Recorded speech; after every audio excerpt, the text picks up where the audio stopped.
दोस्तों, महाराष्ट्र के विधानसभा चुनाव जैसे जैसे पास आ रहे हैं वैसे वैसे ऐसी बातें पता चल रही हैं जिनका असर सीधे प्रधानमंत्री की कुर्सी पर पड़ सकता है। जी हाँ दोस्तों, पता ये चला है कि महाराष्ट्र के रिजल्ट सामने आने के बाद अगर राज्य में MVA यानी महाविकास अघाड़ी की सरकार बनती है तो नीतीश कुमार और चंद्रबाबू नायडू NDA यानी बीजेपी सरकार से अपना समर्थन वापस ले सकते हैं। दोस्तों, ये बड़ी खबर है। बात भी प्रधानमंत्री की कुर्सी की हो रही है और ये बात जिसने कही है वो भी महाराष्ट्र की राजनीति के चाणक्य कहे जाने वाले शरद पवार के विधायक हैं।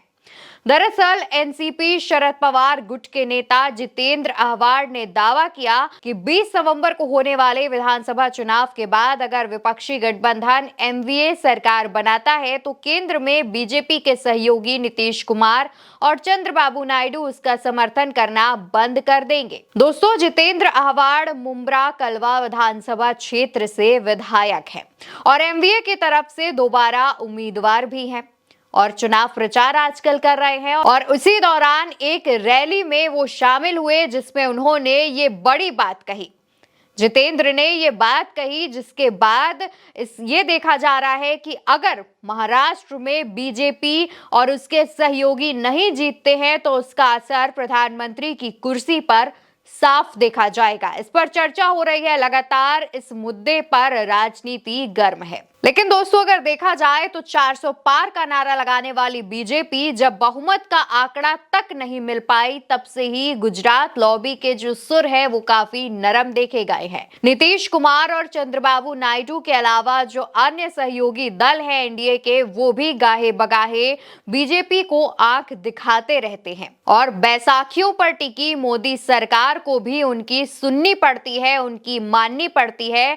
और यही एक वजह है कि केंद्र सरकार यानी कि मोदी और शाह की जोड़ी कई फैसले नहीं ले पा रही है, क्योंकि दोस्तों देखा जाए तो पिछली जो 2 बार की प्रधानमंत्री नरेंद्र मोदी की यानी बीजेपी की जो सरकार थी उसमें बैसाखियों की जरूरत नहीं पड़ी थी, यानी सिर्फ बीजेपी ही केंद्र में थी, जिसके बाद जैसा मन चाहता था, जो फैसला चाहते थे वो फैसला गुजरात लॉबी मिलकर लेती थी। यानी नरेंद्र मोदी और अमित शाह मिलकर लेते थे, उन्हें किसी से चर्चा करने की जरूरत नहीं पड़ती थी, किसी से राय परामर्श लेने की जरूरत नहीं पड़ती थी, वो अपने मन की करते थे।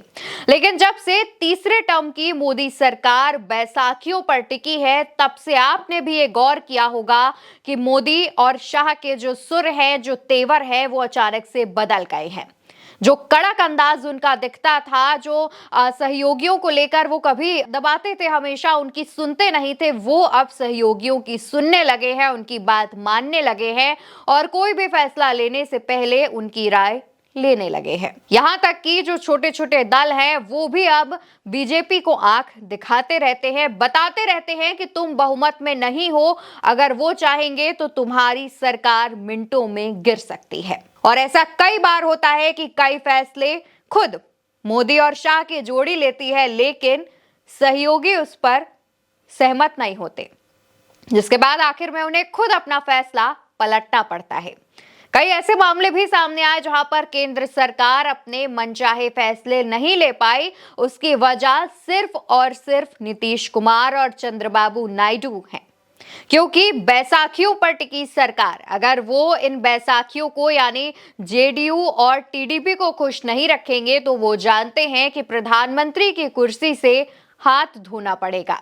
और प्रधानमंत्री की कुर्सी का लालच बीजेपी को इतना है कि अब वो कोई भी मौका छोड़ना नहीं चाह रही है। लेकिन दोस्तों, पिछले कुछ दिनों से ऐसा हो रहा है कि जहां पर भी चुनाव है, जैसे कि महाराष्ट्र और झारखंड राज्य में विधानसभा चुनाव है, उससे पहले हरियाणा में भी जब विधानसभा चुनाव हुए थे तब से लगातार ये बात उठ रही है कि नीतीश कुमार और चंद्रबाबू नायडू कभी भी NDA से अपना समर्थन वापस ले सकते हैं और वो वापस इंडिया गठबंधन में जाकर जुड़ सकते हैं। और ऐसी खबरें इस वजह से भी सामने आ रही हैं क्योंकि जरूर कुछ ना कुछ तो अंदर चल रहा है।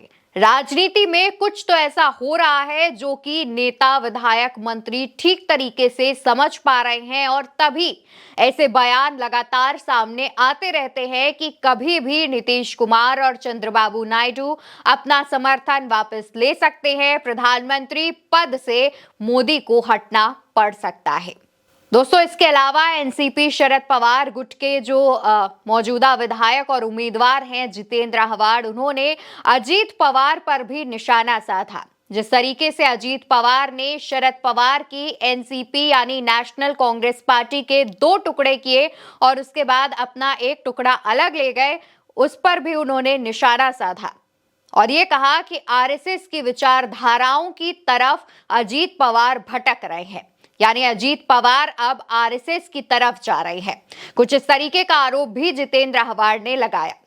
जितेंद्र आह्वान का जो मुकाबला है वो महायुति के नजीब मुल्ला से है। वो फिलहाल भी मौजूदा विधायक हैं और उनके सामने जो उम्मीदवार नजीब मुल्ला है वो काफी ज्यादा अच्छे नहीं बताए जा रहे हैं।